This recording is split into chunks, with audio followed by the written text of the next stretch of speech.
How is everybody doing? My name's Mike from Roots Canine Training, and I got Mr. Yoda with us. Good boy, Yoda. I'm telling him good boy because he laid down. So, we just got back.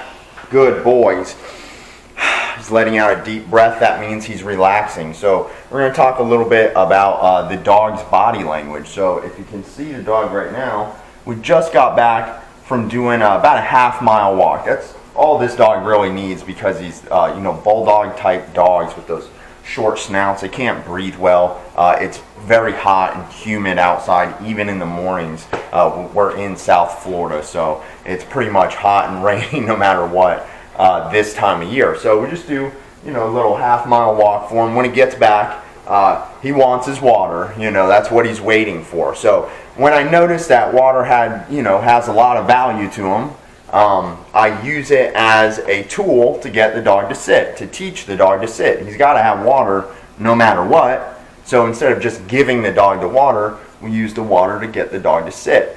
This dog resource guards objects like his bone. So I don't even have a bone for him right now. I just threw a bonker at him the other night, and I could see his demeanor change, and he began to guard the bonker. And this was right before I was going to bed. This really wasn't something I had planned on dealing with at that time. So I knew the dog was guarding the bone, and this dog does not have very much facial expression. So for a lot of humans, it's going to be hard to tell what's going on. That's why you have to look at the dog's body language. If the dog is over something like a bone, if he has his chest over it and he's like standing over it, it is his. Do not try to take it. You must wait for the dog to walk away, okay? Because in the dog world, when something is underneath them, they own it. Reaching in and not recognizing the dog's body language and what they're doing, that they're guarding that object. If you reach in, you will get bit.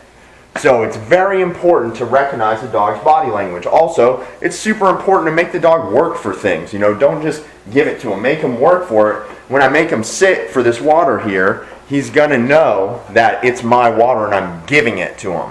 And he can't take it until I tell him to take it. So let's go ahead and see what that looks like. Okay, boy. Sit. Good boy. See, he's already in a sit because he knew I was going to ask that from him. So now when he sees the water bowl, it just triggers him to sit, which is what we want. That's more of a calm, waiting type of behavior. So here we go. Sit, boy. No. Sit. So if he breaks the sit, I make him do it again. Sit.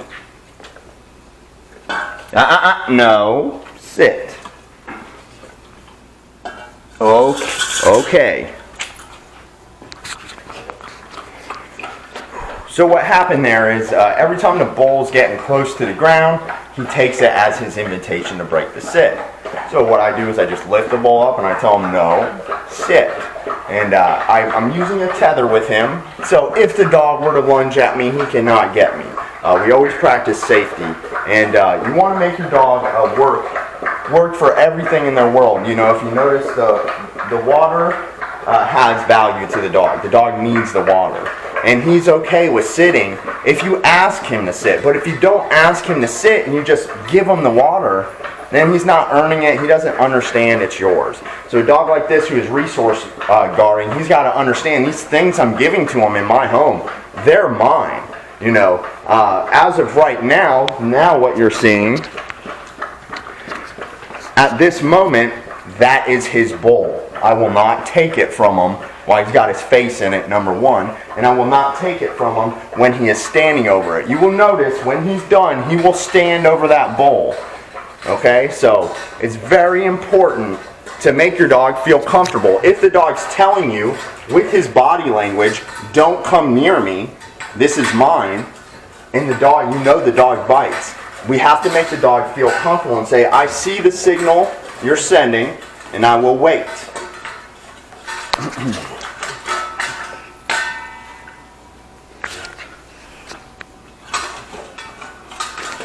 So you see, he only gets a certain amount of water. So if you give this dog too much water, he will throw it right back up. So he wants more water, but he does not get it like that. We don't just keep feeding him, giving him water, because he will throw it up. He's done it several times. So we give him a certain amount of water.